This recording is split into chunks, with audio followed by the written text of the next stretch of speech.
Hey, good morning. So, yeah, let's get into some more. So, when I woke up, the Lord showed me that the whole book, nobody finished their job. They finished it in their time, but the whole job is to redo the day of the Lord. The day of the Lord is 1,000-year day. The end time is the end of the cruel taskmaster Satan and his minions. So, we have to do the third day. The third millennia, the third day, we have to live a whole spiritual day, which is 1,000 years and then some. And then some people, yeah, they'll live it on the other side. But for us that are left behind, okay, no, we're not left behind. We're actually the forerunners, the front runners, first fruits. So if you realize your servant Moses is dead, then you go back in time.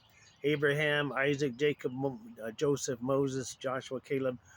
So the Olympic torch, it was all passed down and down and down and down. So then you realize it's all the same stories. People live, people die. We're living in this insanity of a time loop. So when they fell into time, it was counterclockwise. Jesus split time and caused it to go clockwise. Which why is it wise? Wise clockwise? Okay, then the third millennial is going into spiritual time, which is beyond the parameters of chronological time. Um, so the uh, so we have to explain this. And in the meantime, Jesus is changing the atmosphere and everything. So when Jesus puts a little more oxygen in the atmosphere, it can start rejuvenating you because we live under so much pollution. And the enemy has polluted our food for, I don't know, 80 years or so. So we have a lot of poisons in the temple. So we have a lot of lies in the mind and soul and the spirit of the body. So all that has to be purged. And like I say, Satan's the sin that lies within. We can't say that enough because in order for you to take up your mantle and follow him, take up your cross, take up the burden of him, with him, through him, to do the spiritual warfare, to engage the enemy, to help free the captives.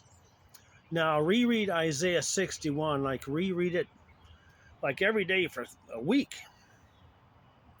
So Jesus read out of the book of Isaiah and then he closed the book. He stopped at a certain point and closed the book in the New Testament.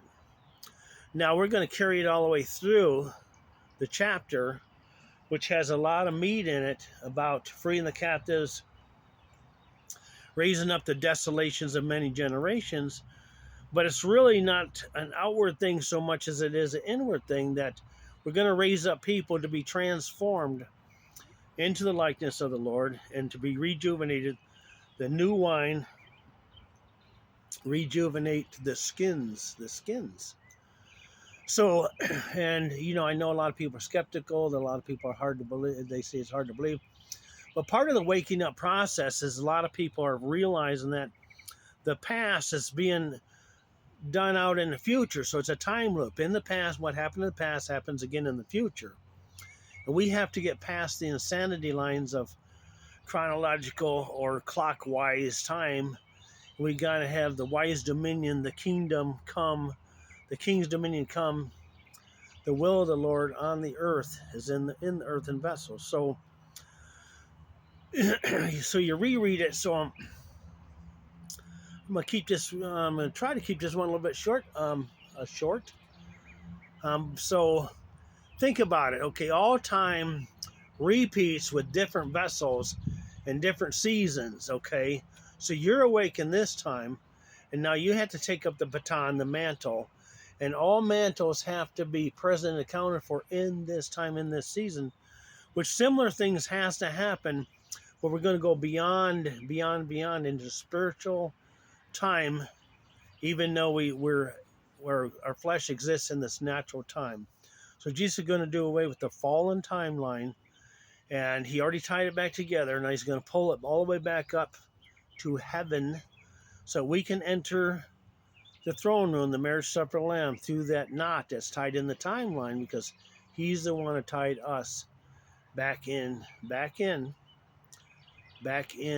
to heaven, back into a heavenly minded, back into fruition.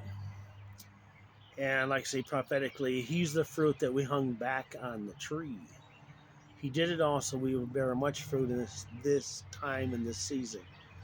So hey, God bless you. We'll check in again.